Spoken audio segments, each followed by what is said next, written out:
It somehow got even better for the Minnesota Wild after they snapped Colorado's record-setting streak and the 10-0 win streak. Minnesota has continued to build off their momentum coming from their goaltending, from Kirill Kaprizov, and from so much more. We gotta break down everything going on in Minnesota, from Jesper Wallstedt to Filip Gustavsson to Kirill Kaprizov and so much more. I'm getting so excited I can barely contain myself. And Mark, right now, the Minnesota Wild are one of, if not the top story in the entire NHL. And it's thanks to a bunch of people, but Jesper Wallstedt is the first guy we got to talk about. Look, leave a like if you want Jesper Wallstedt to win the Vezina Trophy this year. Look, I know he hasn't played that many games. We'll get into that in a bit, but the stats speak for themselves, Mark. Even getting some people in the sports radio community a little heated.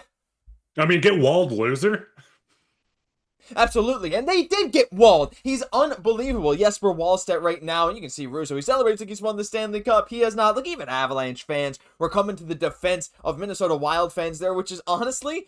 Look, I think world peace can be possible if that can happen. Now we just need to get the Dallas fans and the Chicago fans. You know what? No, I don't really want that. Let's just move on right now, Mark. But right now, Wallstedt, there's so much we can talk about. Goals saved above expected in the last 3 weeks. He's number one by a good margin. Sorokin second, Askarov third. Nice to see a couple rookies here. So much, 7-0-2 on the season, 6-0-0 in his last 6. 39 saves against Colorado, Mark, the second highest total of his career. Mark, when you see Jesper Wallstedt play, the one thing for me is how calm he looks, but the guy doesn't shy away from big moments. I mean, he was stellar in the shootout. What an incredible save there on Makar. Yeah, we're going to play this again. Sorry, Colorado fans, not really.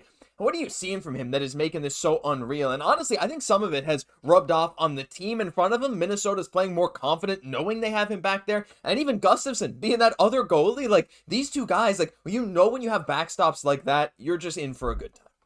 I mean, the first thing I want to look at, the AHL numbers to the jump this year is insane. This is something that people are going to study for years on end. But I do agree. I think this is a goaltender that the team can trust. They trust Gus in front or behind them as well. But I think seeing the rookie come in with this confidence, showing that he can get them wins, bringing up the record again, Josh, what is it, 7-0-2 in his last 9. This is something we're witnessing from an from a rookie goaltender that we have never really seen in quite some time. And I think, as you said, this is rubbing off. The positive vibes are around this team. They have a wall. You can't get a puck through a brick wall, and this is exactly what you have behind them at the moment. Seeing the numbers, seeing the way the team's playing, Kirill Kaprizov being amazing. Of course, everyone's stepping up. This is the most confident I've seen this Minnesota Wild team in quite some time, especially with a rough start for some players. I just love the atmosphere around this team, around the fan base, with the standings.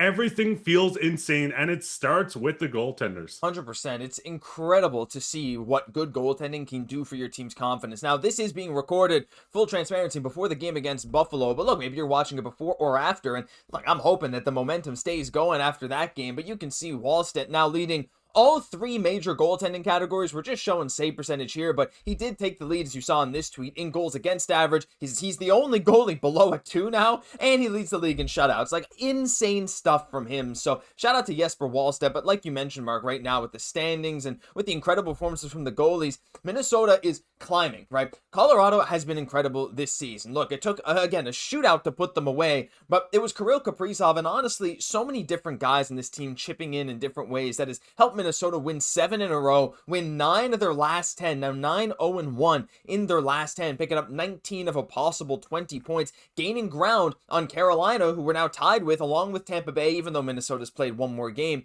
We're like 1 win away. You beat Buffalo and you get some losses. You're all of a sudden right up there back to 3rd in the NHL, which coincidentally, again, is 3rd in this division. But we got to look at the team and so many guys performing, Mark. We've talked about this in videos before. Kirill Kaprizov is definitely one guy to spotlight who scored 2 goals in that last game, but 30 points on the season in 25 games, along with Boldy's 28. The unbelievable resurgence of Marcus Johansson with 20 points in 25. Eriksson Ek and even Faber putting up 15 points in his last 16 games. I think the depth scoring is incredible, but when you are supported by a superstar like Kaprizov, we'll see some of these goals again. It just makes it that much easier to continue this winning streak.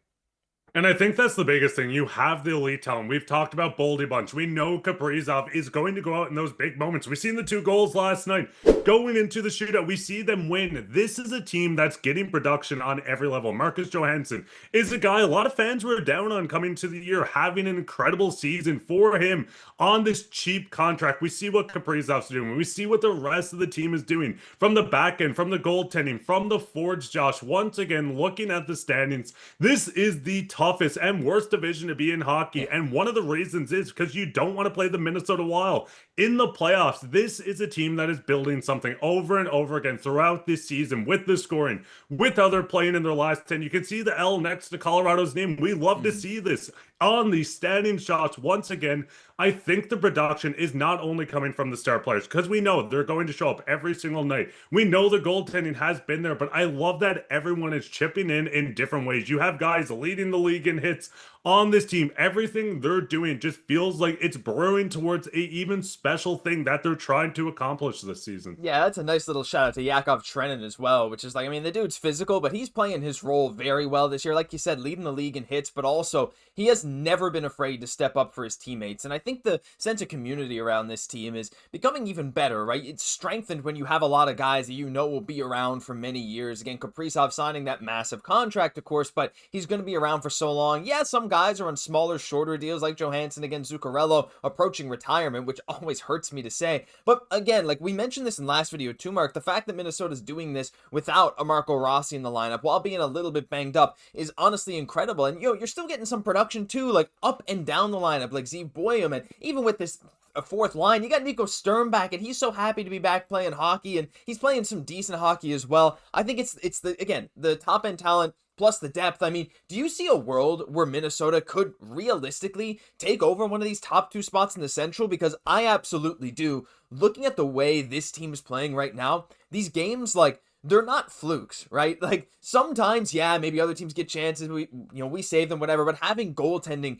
that is this legit, like, aren't that many indications that the goalies are going to completely fall off. Like, yeah, they might fall down to earth a bit, but when you get that top end scoring, I think this kind of winning with everyone coming together is kind of sustainable. And honestly, I'd be surprised if this wasn't a close race in the Central Division come the end of this season. And I think the big thing is, like you said, injuries. Once this team starts to get healthier, when they start to go out, if they want to add more, we've seen them talked about going out to get another center for this team. This is a team where you're having everyone produce. If you're winning 4 games in a row, 1-0, you can say, hey, our offense sucks and our goaltenders are bailing us out. But this is a team that's producing offensively and having the goaltenders. The defense is stepping up, even if one of them takes a step back. We know Kirill is going to continue producing on this level. Boldy has shown time over time that he is an elite goal scorer and superstar in this league. You have 2 goaltenders, so if one struggles, you have another elite one. It falls back on this elite depth and talent and goaltenders. Everything kind of lines up to the point, even if one person takes a step back, this is a win by committee and not just one player. Yeah, and that's why I say, like, things are just getting better, because this is the version of the Wild that was envisaged, right? Like, if you were looking at a team, like, you envision this team to, like, okay, if everything goes right, Kaprizov is, like, the best player on the team, you got Boldy taking a step up, Faber gets back to his self that we know we've seen before, Boyum becomes a nice power play quarterback and more, and everything's kind of working. Wallstedt becoming, like, he's going to be fighting Gustafsson for that #1 spot. Like, it's crazy. The dude has Vezina-level stats in a smaller sample. Like, everything that you really could have asked for is coming true. Almost. Again, you maybe want some little more production from your young guys, but the fact that Minnesota's winning without absolutely everything working out is just another great sign. So leave your thoughts on the Wild down below. That'll do it for this episode. Hey, if you're as hyped as we are, leave a like and subscribe to the channel. We got content like this coming every single day. I'm Josh Gosse, my co-host Mark Pye. We'll catch you in the next one.